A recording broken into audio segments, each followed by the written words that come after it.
말씀 같이 찾으시겠습니다. 오늘 마태복음 5장 11절 12절 두 절입니다. 마태복음 5장 11절 12절 우리 같이 합독하시겠습니다. 시작합니다. 나로 말미암아 너희를 욕하고 박해하고 거짓으로 너희를 거슬러 모든 악한 말을 할 때에는 너희에게 복이 있나니 기뻐하고 즐거워하라. 하늘에서 너희의 상이 큼이라. 너희 전에 있던 선지자들도 이같이 박해하였느니라. 아멘. 우리가 지난주까지 해서 이제 팔복의 말씀들을 참 하나하나 느린 것 같기는 하지만 하나하나 그 말씀들을 팔복의 말씀들을 다 살펴보았습니다. 우리가 다시 한번 말씀드리지만 이 팔복이라고 우리가 편의상 부르기는 하지만 사실상 이 팔복에서 말하는 이 복은 여러 개, 8개의 복이 아니라 천국 소유라고 하는 똑같은 복을 가리키는 것이다 말씀을 드렸었습니다. 그래서 여러분, 만약에 이 팔복이라는 것이 복에 대해서 8가지 종류별로 말씀하는 거라면 우리가 그 복이 어떤 것이고 또 그 복에 대해서도 좀 더 깊이 알아보고 집중해야 할 필요가 있지만, 사실상 그 팔복이라는 것이 하나의 복이거든. 천국 소유라고 하는 하나의 복을 의미하기 때문에 이것은 이 표현만 다를 뿐이지 같은 의미였다는 것을 우리가 지금까지 나누었습니다. 그렇다는 말은 여러분, 우리가 복에 집중하는 것보다는 누가 그 복을 받느냐, 어떤 사람이 되어야 하느냐라고 하는 그 조건에 우리가 더 집중해야 한다라고 말씀드렸습니다.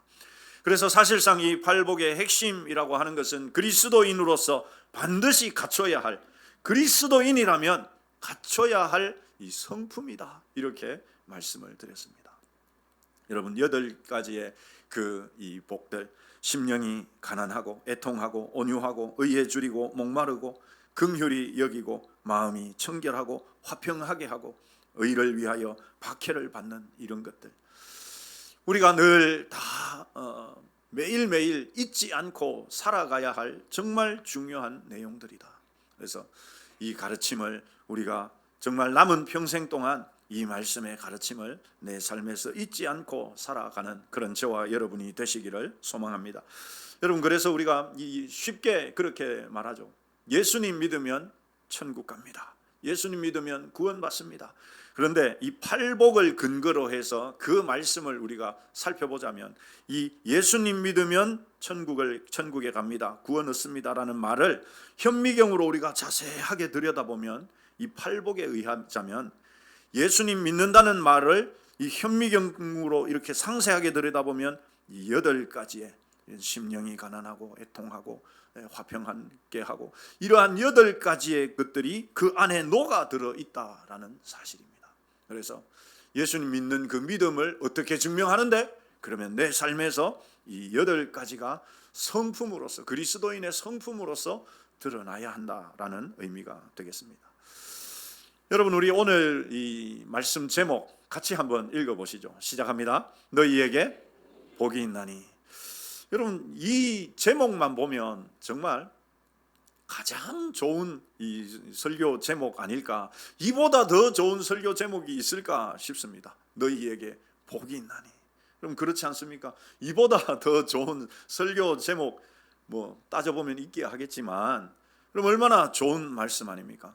그런데 우리가 지금까지 이 팔복을 살펴봤듯이, 여러분, 팔복에서 복이라고 말하기 때문에 너희에게 복이 있다 이렇게 말씀하기 때문에 정말 복인 줄 알고 들여다보면 우리가 느끼기에는 하나도 복처럼 여겨지지 않는 것들이 쭉 기록이 되어 있었죠.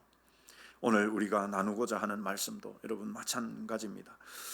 이제 예수님께서는 천국 시민의 성품을 말씀하시다가 그 결말에 이르러서는 욕을 얻어먹고 박해를 당하고 모든 악한 말들을 듣는, 참 여러분, 이런 날카롭고 아픈 단어들을 꺼내셨습니다.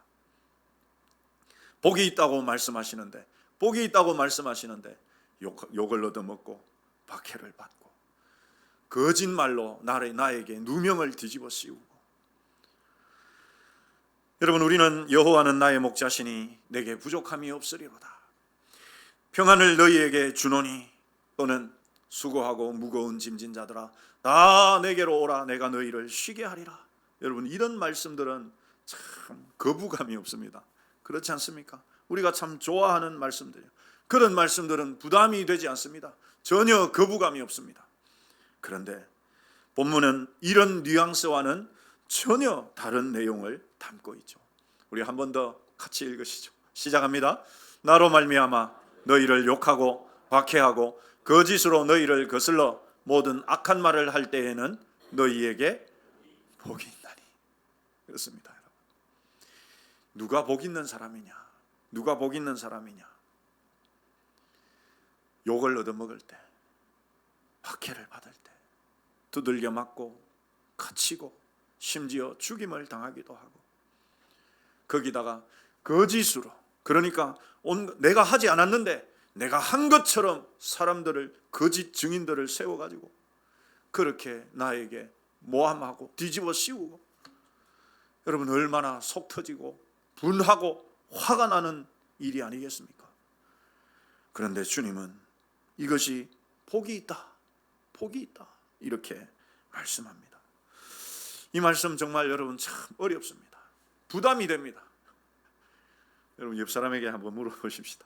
좀 부담되지요? 좋은 말씀만 하시면 안 됩니까, 여러분?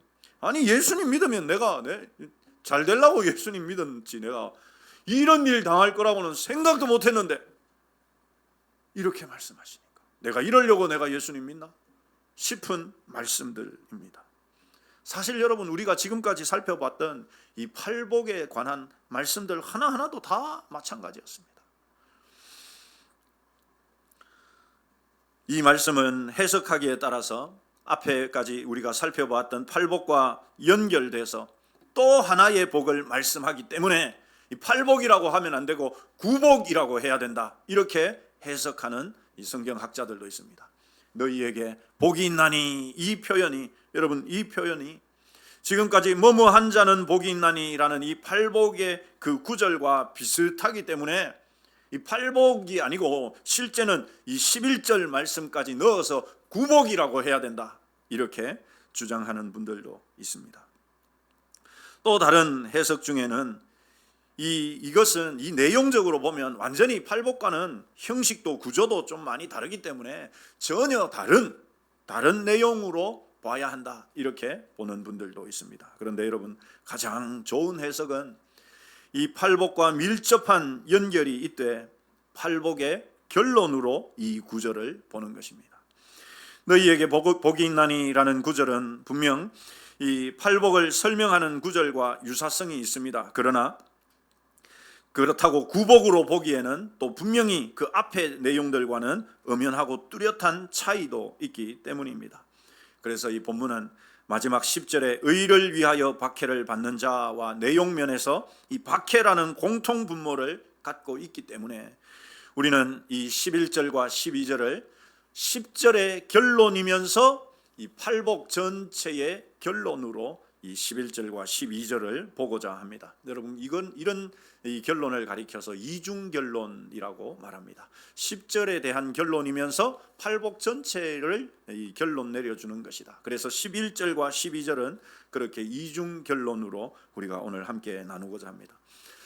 여러분 이 말씀은 2000년 전에 예수님께서 제자들에게 하셨지만 그렇다고 해서 쾌쾌 묵은 2000년 전의 말씀으로 치부할 수가 없습니다. 왜 그러냐 하면 최근 우리가 마주하고 있는 소식과 사건들은 이 말씀이 우리와 전혀 무관하지 않다는 사실을 잘 보여줍니다.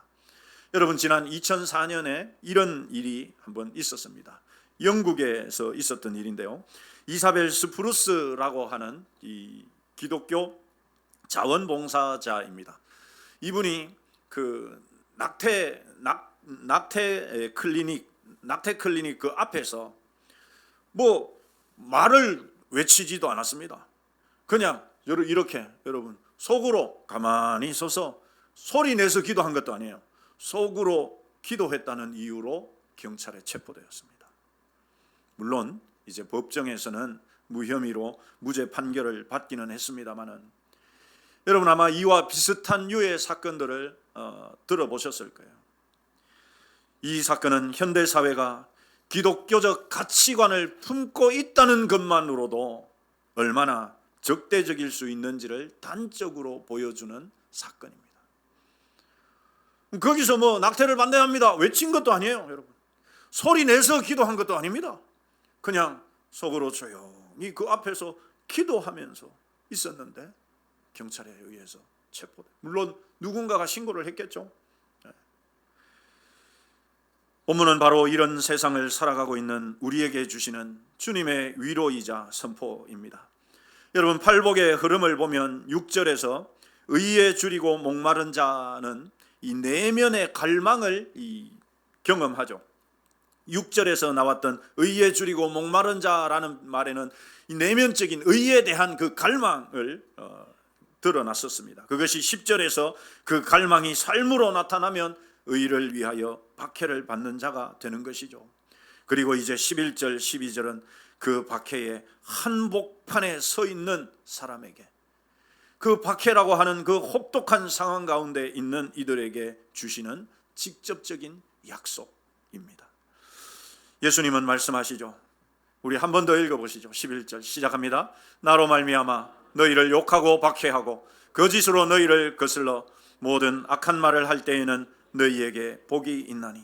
여러분, 우리가 팔복을 다루면서도 매번 봤듯이 이 말씀도 겉으로는 복을 말씀하지만 우리가 느끼기에는 하나도 복처럼 여겨지지 않습니다. 여러분, 욕먹고 박해받고 모함을 당하는데 어떻게 그것을 복이라고 말할 수 있느냐? 어떻게 그것을 복이라고 말할 수 있느냐? 따라서 여러분, 우리는 이 말씀만 봐도 이 성경이 말하는 복과 우리가 흔히 생각하고 있는 그 복, 혹은 세상이 말하는 복이라는 이 두 개의 복 개념에 얼마나 큰 차이가 있는지를 우리가 이 말씀에서도 알 수 있습니다. 만약에 여러분, 우리가 성경은 이것이 복이라고 말하는데 이 말씀을 읽으면서도 이게 무슨 복이냐? 이게 무슨 복이냐? 라고 생각이 된다면 우리는 그만큼 지금 성경이 말하는 복에서 멀어져 있고 세상이 말하는 복에 그만큼 가까이 가 있다라는 말입니다. 여러분, 우리 한번 따라서 하십시다. 성경이 복이라고 말씀하면, 한 번 더 하십시다. 성경이 복이라고 말씀하면 그것이 복이다. 여러분, 믿으십니까? 성경이 복이라고 말하면 이게 복이구나, 이게 복이구나 하고 그걸 받아들이고 믿어야 돼.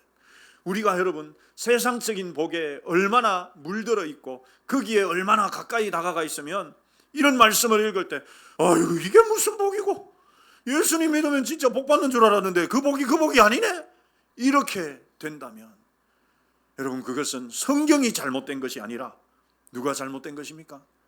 내가 지금 그만큼 이 성경이 말씀하는 이 가치관에서 멀어져 있다는 것이죠. 그러면 어떻게 해야 될까요, 여러분? 돌이켜야지. 다시 성경이 말씀하는 복이 이게 진짜 복이구나, 내가 이 복을 사모하면서 살아야 되겠구나. 여러분, 그래서 우리가 이 팔복에 대한 것들도 마찬가지라고 말씀을 드렸습니다.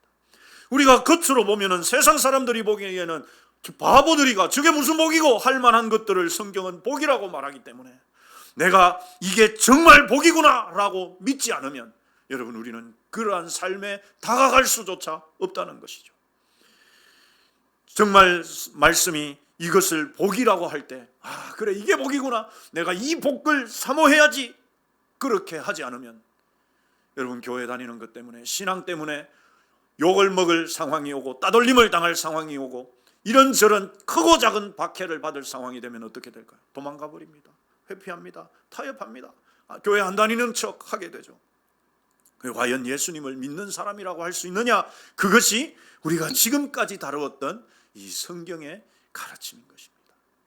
사랑하는 성도 여러분, 저와 여러분이 오늘 이 말씀을 통해서 성경이 말하는 복을 정말 진짜 복으로 받을 수 있는 그런 은혜가 있으시기를 축원합니다.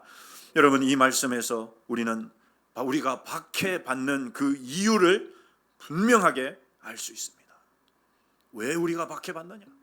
바로 이것 때문이죠. 우리 노란 글씨만 같이 읽겠습니다. 나로 말미암아 너희를 욕하고 박해하고. 여러분, 나로 말미암아, 이 나는 누구를 말합니까? 이 지금 말씀을 누가 하고 계십니까? 예수님이 하고 계시죠. 그러니까 예수님 때문에라는 말이죠. 예수님 때문에 내가 욕 얻어먹고 박해받고 거짓말로 모함당할 때 복이 있다. 복이 있다. 여러분, 그것이 왜 복이 있을까요? 내가 박해당하는 이유가 바로 예수님이시기 때문에, 그분 때문에 내가 박해를 받기 때문에, 우리가 믿는 예수님은 내가 욕을 얻어먹어도, 내가 박해를 받아도, 심지어 목숨을 잃는다 하더라도 놓지 말아야 할 충분한 가치가 있기 때문입니다. 그런데 여러분, 이 박해의 이유가 나로 말미암아인데, 이 11절 말씀과 10절 바로 직전에 10절 말씀을 비교해 보면 여러분, 이런 차이가 있습니다. 밑에 10절 보시면 의를 위하여 박해를 받은 자는 복이 있나니, 나로 말미암아 너희를 욕하고 박해하고 모든 거짓으로 이렇게 할 때는 너희에게 복이 있나니. 여러분, 똑같은데 10절에서 이 의라는 단어가 11절에 와서 뭐로 바뀌었습니까? 나로 바뀌었다는 것이죠. 그러니까 여러분, 이 나라는 단어와 의라는 단어는 서로 교환이 가능하다는 말입니다. 왜 그렇습니까? 예수님 자체가 의이고 의로우신 분이 우리 예수님이기 때문에. 그리고 10절에서도 우리가 이 마지막 팔복을 다룰 때, 지난주에 이 10절을 다룰 때도 여기에서 말하는 이 의가 실제적으로는 예수님을 의미하는 것이다, 복음을 말하는 것이고 하나님의 의를, 하나님의 나라를 가리키는 것이다라고 우리가 이미 살펴봤기 때문이죠. 그래서 여러분, 이 11절 12절 말씀은 바로 이 10절을 보다 더 확장해서 해석해 주고 있다는 것을 우리가 이것을 통해서 잘 알 수 있습니다. 여러분, 디모데 후서 3장 12절은 성도가 받는 박해에 대해서 이렇게 말씀합니다. 같이 읽어보시죠. 시작합니다. 무릇 그리스도 안에서 경건하게 살고자 하는 자는 박해를 받으리라. 박해를 받으리라. 여러분, 우리 옆에 분에게 한번 여쭤보십시다. 박해 좀 받으십니까? 이 박해가 꼭 두들겨 맞고 감옥에 갇히고 이런 것만을 의미하는 것이 아니라는 것을 우리가 지난주에 이미 다루었습니다. 박해에는 적극적인 박해, 소극적인 박해 다 포함된 것이다. 소극적인 박해는 어떤 것입니까? 내 안에서 말씀대로 살기 위해 심령이 가난해지도록 하고 화평하게 되기 위해서 내가 하나님의 의를 믿기 때문에 내가 욕을 얻어먹어도 참고 화평하기 위해서 내가 인내하고 견디는 것, 그것들까지도 여러분 다 이 박해에 포함된다라고 말씀을 드렸죠. 그러니 여러분, 그리스도 안에서 경건하게 살고자 하는 자는 박해를 안 받을 수가 없는 거예요. 왜? 말씀대로 살려고 하면 여러분, 우리 안에 있는 죄성은 말씀대로 사는 것과는 항상 부딪히고 싸워야 되거든. 그러니까 내가 말씀대로 살기 위해서는 내 안에서 끊임없이 일어나는 이 죄성을 눌러야 하고 싸워야 하고. 그래서 여러분, 사도 바울은 그것 때문에 뭐라고 이야기했습니까? 나는 날마다 죽는다. 나는 날마다 죽는다. 한번 따라서 하십시다. 나는 날마다 죽는다. 왜 여러분 바울이 그런 고백을 합니까? 내 안에서 끊임없이 내 자아를 죽이지 않으면 내가 그리스도 안에서 경건하게 살아갈 수가 없기 때문에, 그것이 가장 기본적인 1차적인 박해에 해당하는 것입니다. 우리가 박해라는 것은 우리가 길을 잘못 들어가지고 만나는 사고가 아닙니다. 내가 올바른 신앙의 길을 가고 있다는 가장 확실한 이정표입니다. 그래서 여러분, 칼빈은 이 박해를 가리켜서 하나님의 자녀라는 도장이다 이렇게 말했습니다. 한번 따라서 하십시다. 박해는 내가 하나님 자녀라는 도장이다. 도장 팍 찍어주는 것, 어느 누구도 부인할 수 없는 것. 여러분, 바울이 자기의 몸에 그리스도의 흔적을 가졌다고 고백했지 않습니까? 그 박해의 흔적들, 고난의 흔적들, 바울도 거기에서 똑같이 말했습니다.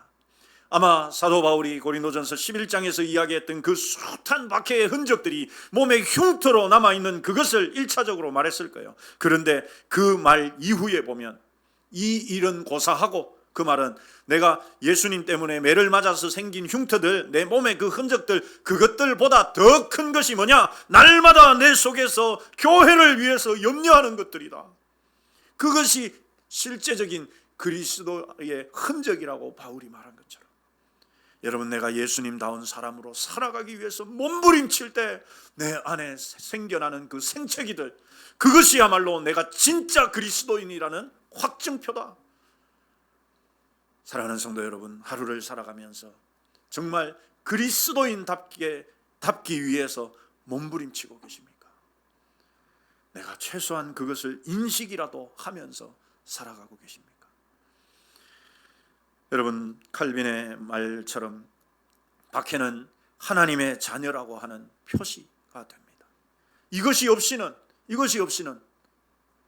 천국을 소유할 수가 없다는 것이 말씀의 가르침입니다.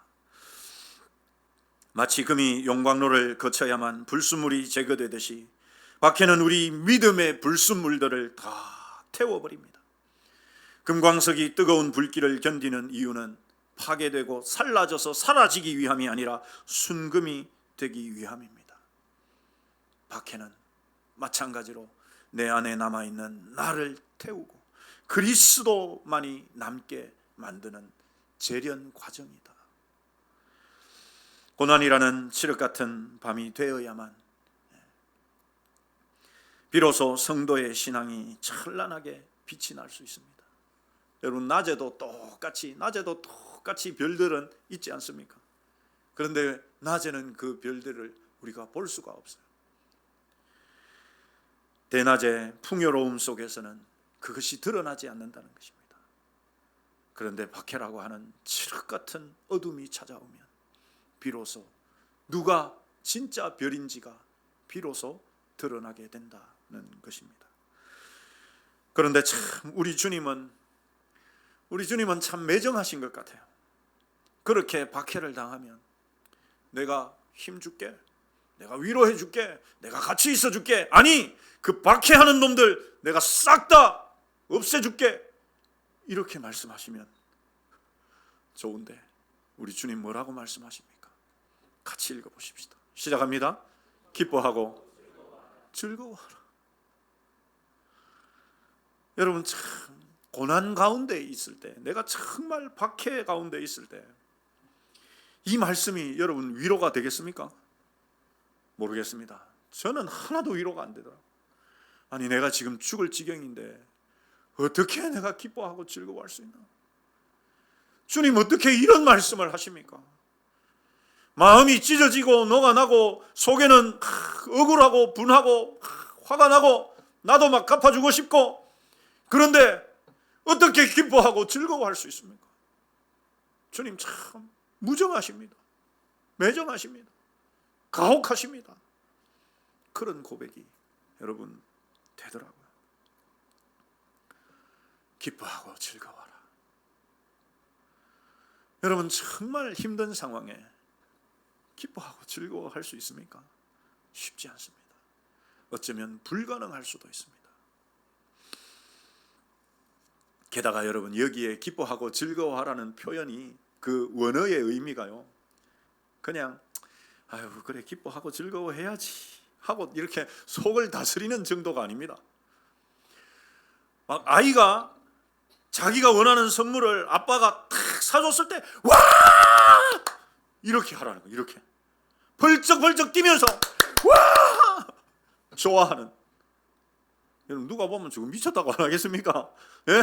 지금 막 그 고난 속에 있는데 제가 좀 전에 했던 행동처럼 한다면 여러분, 내가 드디어 미쳤구나 이러지 않겠습니까? 그런데 주님은 그렇게 하래. 그렇게 하래. 두들겨 맞고 비난받고 온갖 모욕을 받는데 기뻐하고 웃고 뛰어라. 여러분, 고난 중에서 어떻게 이런 반응이 가능하느냐? 고난 중에 어떻게 이런 반응이 가능하느냐? 바로 이 약속의 말씀 때문이죠. 우리 이어서 읽어보십시다. 시작합니다. 하늘에서 너희의 상이 큼이라. 여러분, 우리가 이 말씀대로 해야 됩니까? 안 해도 됩니까? 불가능한데. 여러분, 정말 제일 예수님 믿다가 제일 힘들었던 때를 생각해 보세요. 그때 기뻐하고 즐거워할 수 있냐 말이죠. 그런데 주님은 하라고 하시거든. 그러니까 여러분 해야 됩니까? 안 해도 됩니까? 해야 됩니다. 옆 사람에게 알려줍시다. 꼭 해야 됩니다. 안 하면 안 됩니다. 어떻게 할 수 있느냐? 어떻게 할 수 있느냐? 여러분, 바로 우리의 가치관을 완전 바꿔야 돼. 완전히 바꿔야 됩니다. 어떻게 바꿉니까? 내가 예수님 이름 때문에 욕을 얻어먹었어. 어이구, 저 예수쟁이 저거 없어지면 좋겠어. 막 비난을 받았어. 그때는 어떻게 하라고요?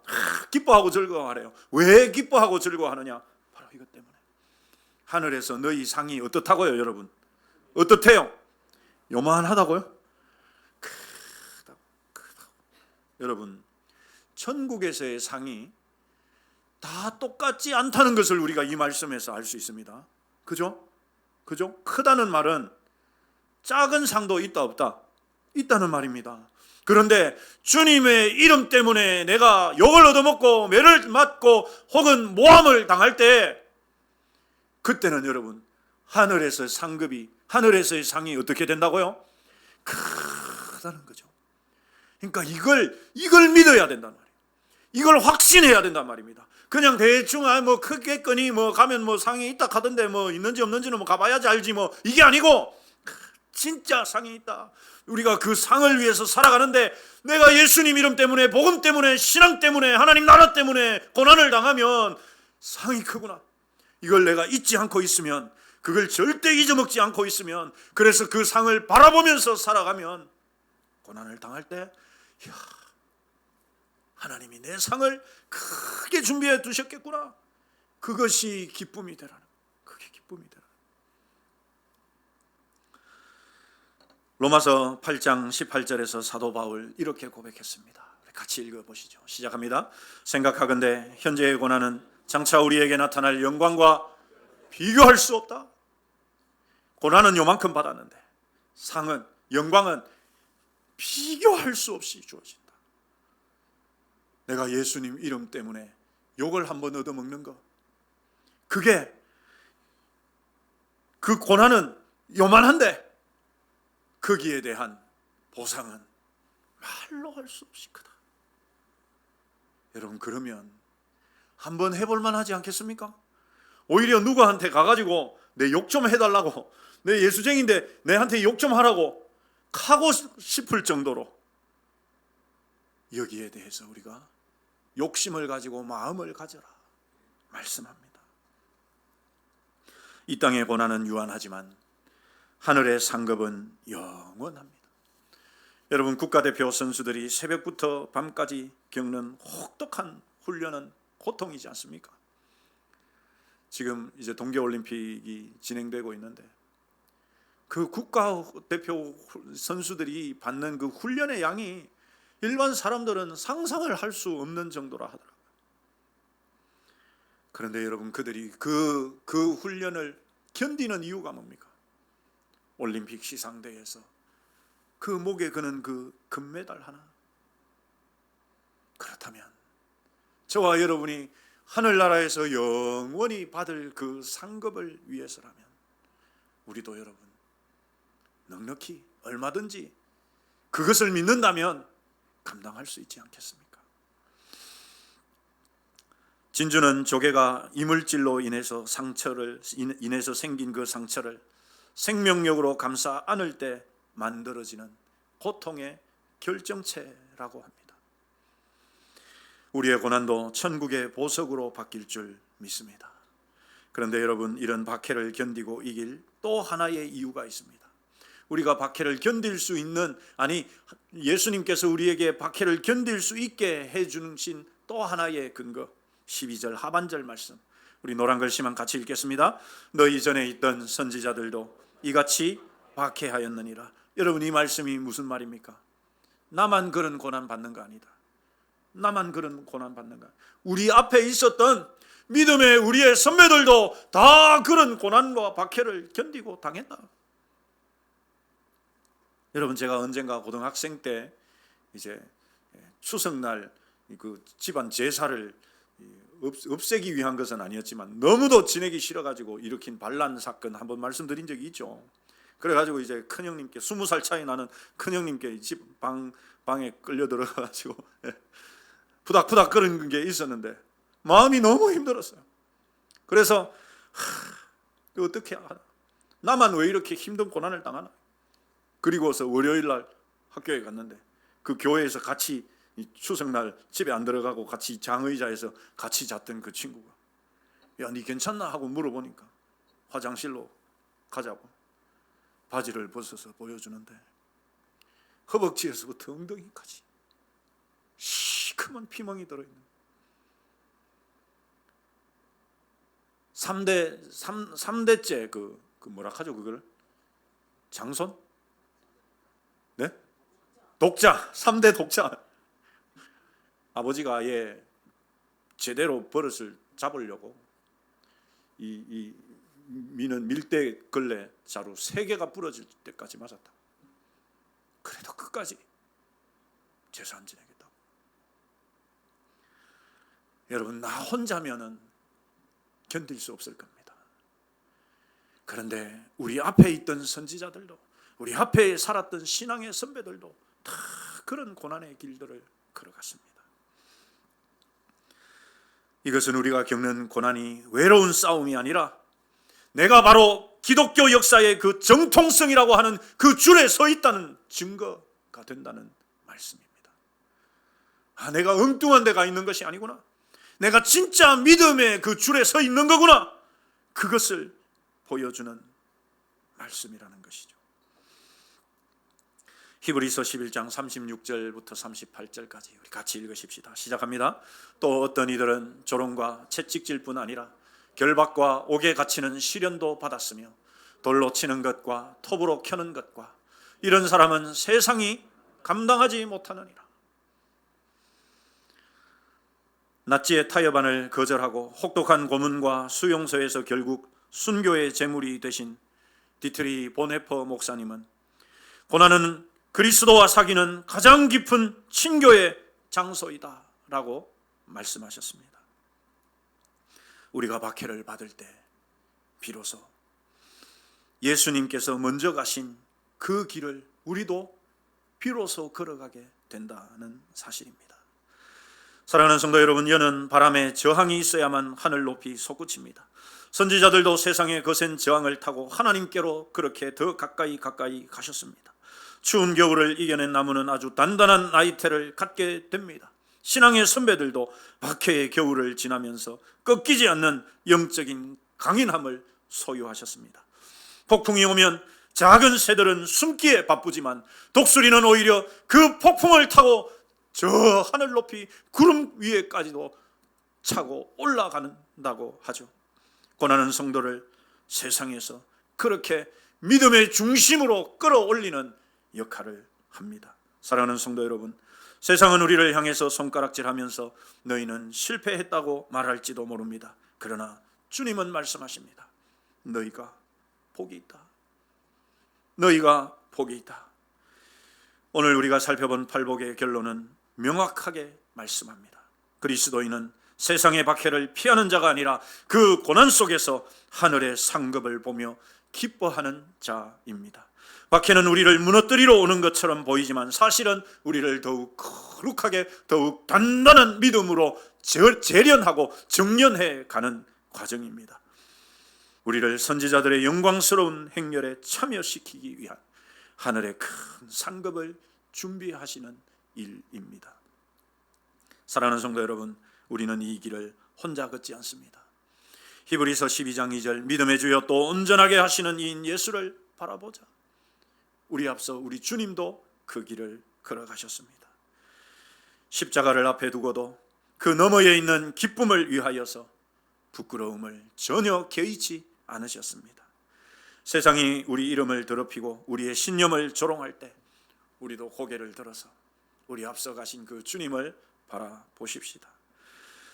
여러분, 거센 파도가 항해하는 배를 집어삼킬 듯이 몰아치는 캄캄한 밤에 배가 의지할 수 있는 것은 저 멀리서 보이는 등대의 불빛일 것입니다.